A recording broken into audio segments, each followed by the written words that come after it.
Hi, I'm Kim. You're watching Kim Wilson TV. My channel is dedicated to helping victims of narcissistic abuse get free and stay free. Before we get started with today's video, I'd like to take a moment to thank Francis very much for your donation to the channel. Thank you, Francis. You know, I'd always considered myself to be a pretty logical person. In fact, logic was really required throughout my lifetime. My husband had died. I had 5 young sons, and I needed to make good, sound, logical choices for my family.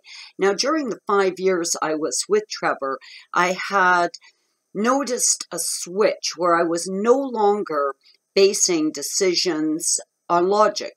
Everything had become emotionally based, and I want to talk about that today. I would have to say that in the war, the battle of logic versus emotion, logic had completely lost out, and very, very quickly, I found myself dealing with life, with the relationship, with thoughts about my career. Everything was now based in emotion. The types of emotion, well, first thought, really intense love, some form of mind control, I'm guessing, as a result of the early idealization and love bombing.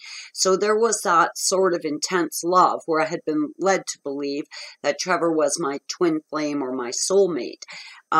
Fear had very quickly taken over as a primary emotion. Fear that I was not living up to his expectations, fear that the relationship would end, all that fear and all those stigmas around failed relationships. I was fearful for my career, for finances, for how this was impacting my children, my pets, my health. I'd become very fearful for my own personal health. So fear was definitely an emotion that was overriding logic.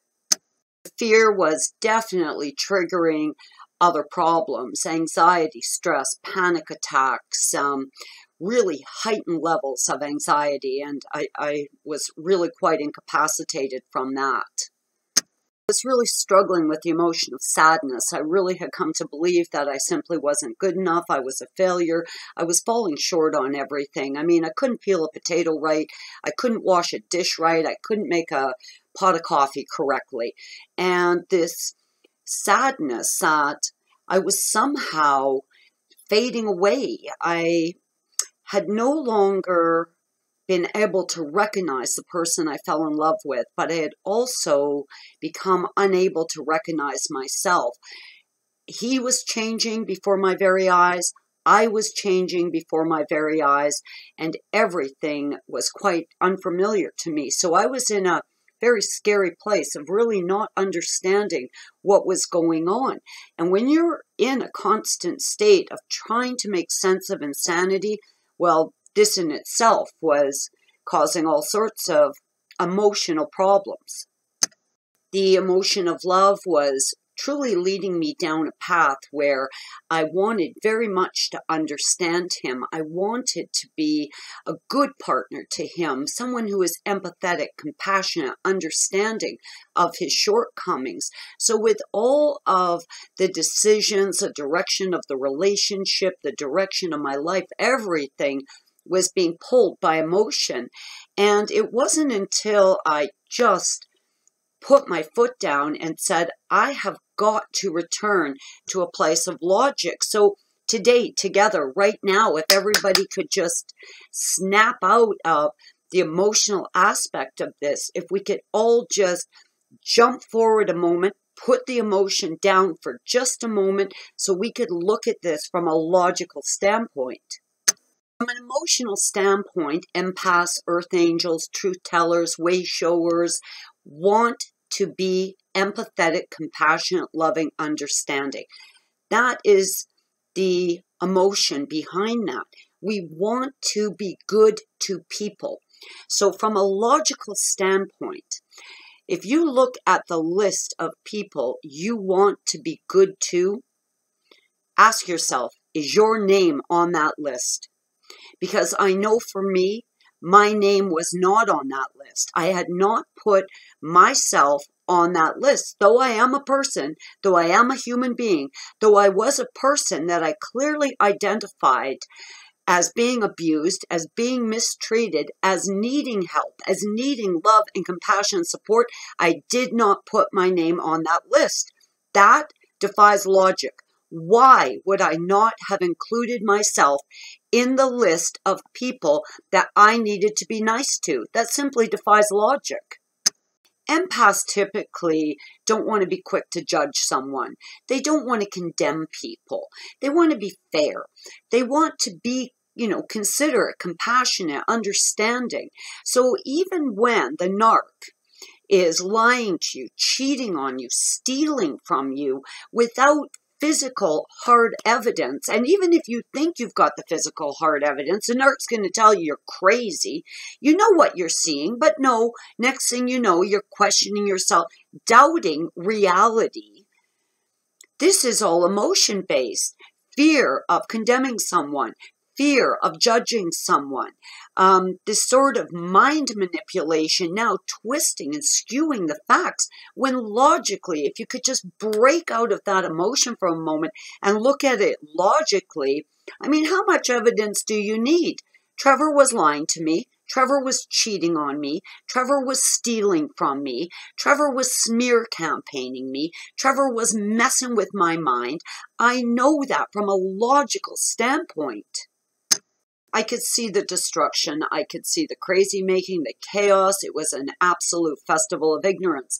But caught in that emotional trap with all the gaslighting and now questioning what I was actually seeing, I was stuck like in an emotional spin cycle. When I just said, I've had enough, I'm done, I have to put the emotion down for a moment, I have to look at this from a logical standpoint, wow, I'm telling you, things started to appear very, very differently.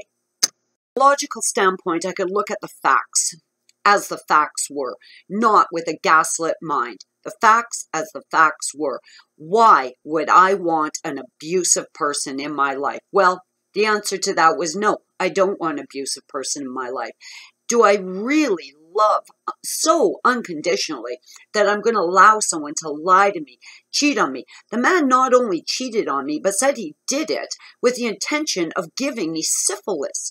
I mean, do I really love so unconditionally that now syphilis is acceptable in a loving relationship? Well, absolutely not. I mean, just say no to syphilis, right? I mean, am I so caught up in this trap that I'm willing to let someone lie to me, cheat on me, steal from me?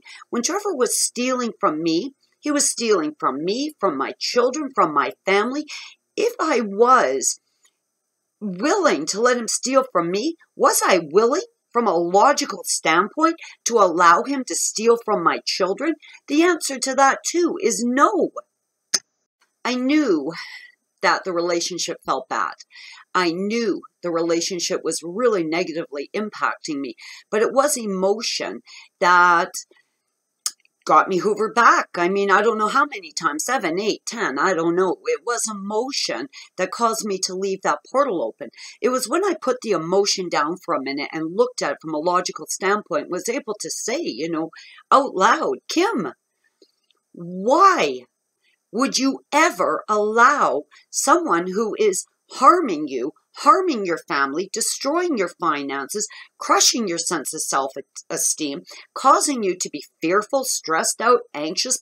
I mean, just feeling so horrible about myself. It was emotion that allowed me to continue in that. It wasn't until I put the emotion down and said, okay, logic, let's revisit logic for a second. Why would I allow that in my life? Well, no logical person would.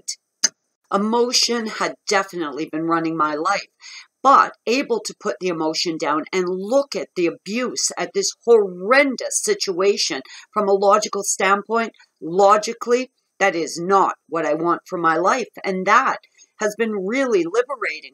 Allowing logic to take over in place of raw emotion has been so liberating for me.